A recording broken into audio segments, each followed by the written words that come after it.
In this video, we are going to talk about gastrulation. But before discussing gastrulation, that is, we should discuss about the formation of primitive string. So this is the embryonic disc, and here you can see here, and in this condition, this is the bilaminar germ disc, and you can see here that in the bilaminar germ disc, all the epiblastic cells, they are columnar, and all the hypoblastic cells, they are cuboidal. So these are the cuboidal shaped cells. So this is the formation. Now, so here you can see here basically no cranial axis, no head and tail end. But here you can see here that in this condition, that is, some of the hypoblastic cells, they have converted from cuboidal shape to columnar shape, and that columnar shape cells, so here lead to the formation of prochordal plate. And here you can see here that so that this prochordal plate form when some of the hypoblastic cells converted to columnar cells from cuboidal cells, and you can see here that basically head end and tail end form and a central axis of embryo also formed. So therefore that you can now differentiate between the two diagrams A and B. So here no head end, no tail end, no central axis of embryo, but here head end, tail end and central axis of embryo, and all these portions I've written that no central axis of embryo in this diagram, and also all hypoblastic cells are cuboidal. But here that in the next diagram you can see here basically central axis of embryo form and some hypoblastic cells become columnar, and also that when some of the hypoblastic cells become columnar, then this leads to formation of prochordal plate. Now here that is, and about this prochordal plate, you must remember is that this prochordal plate determines the cranial and caudal ends of the embryonic disc. So here now cranial end means simple head end, and here tail end, that means simple caudal end. Or here simply you can just remember that this prochordal plate determines the head and tail ends of the embryonic disc. So friends, now here you can see here that so this is the bilaminar germ disc. So this is just imagine so here bilaminar germ disc, and you can just imagine that here this is the head end and this is the tail end and this is the prochordal plate. So for imagination. Now here also again, so here this is the bilaminar germ disc, and this is the amniotic cavity, and this is the yolk sac, and here this is the head end and this is the tail end. And also that for your imagination you can also change, so here do the imagination on your own. You can consider this head end and tail end, but I have considered that this is head end and tail end. Now this is head end and tail end, and here this is the amniotic cavity. Now here you can see here that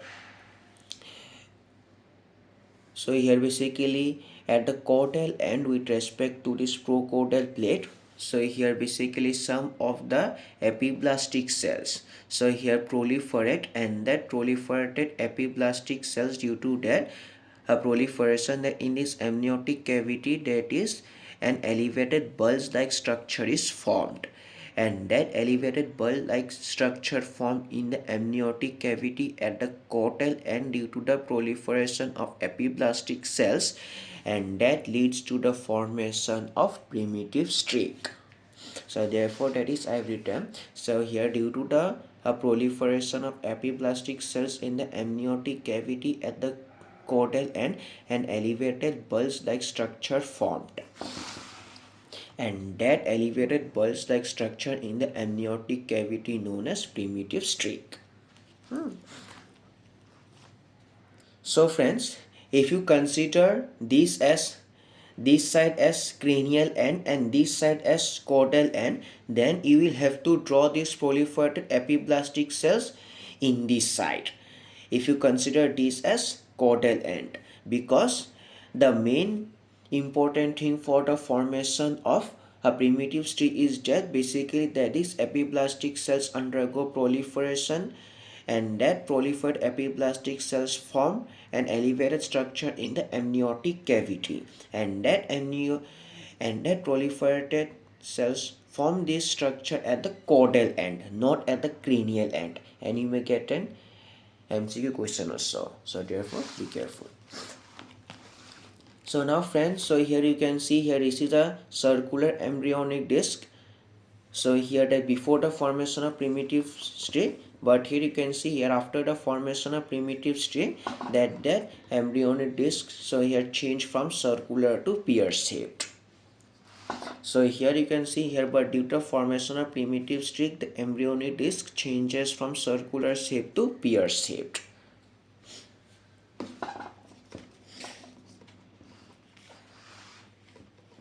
Now I will discuss you about the formation of notochord.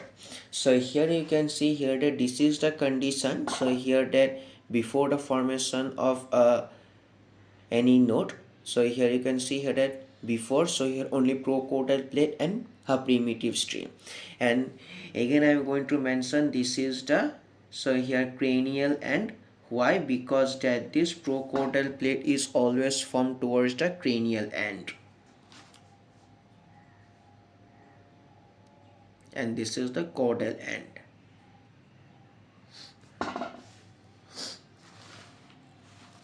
So now in this diagram you can see here basically that this is the primitive string, and here, so this is the cranial end and this is the caudal end, and you can see here basically that this cranial end of the primitive string, so here basically undergoes a changes as it becomes thickened and elevated, and that thickened and elevated structure formed at the cranial end of primitive string known as primitive knot. Simple. So therefore written, the cranial end of primitive streak becomes thickened and elevated, and that thickened and elevated part called primitive knot or primitive knot. Simple. Now here you can also see that, so here that this is the procaudal plate, this is the primitive knot, and this is a primitive streak, and this is the center of primitive knot, and you can see here basically at the center of the primitive knot basically a cavity or depression appears, and that cavity is known as blastopore or primitive pit. So therefore that portion I have written that a depression or cavity appears in the center of the primitive knot called a primitive pit or blastospore. So friends, so as you know that this is the epiblast and this is the hypoblast. This is the primitive node and this is the primitive P, and this is a midline or a space between these two epiblast and hypoblastic cells. Now as you can see here basically cells of the primitive node, that is they have undergo a proliferation, and that proliferated cells in this primitive node, so here as you have seen that these they pass in the midline between this hypoblast and epiblastic cells. So therefore I have written that cells in the primitive node multiply and proliferate, and they pass in the midline between epiblast and hypoblastic cells.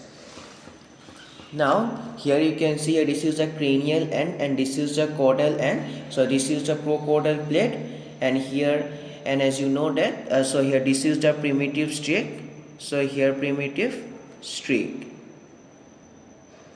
so this is the primitive streak. So here now as I already mentioned basically that the cells, so here present in the primitive node, that is they undergo proliferation and they pass in the midline structure, and they pass in the midline between the epiblast and hypoblast. Now here and this, so here proliferated cells of this primitive node that touch this cranial margin, that is cranial margin of this procaudal plate, and as a result basically a notochordal process is formed. So therefore I have written not cranial, sorry, basically the caudal end. Simple.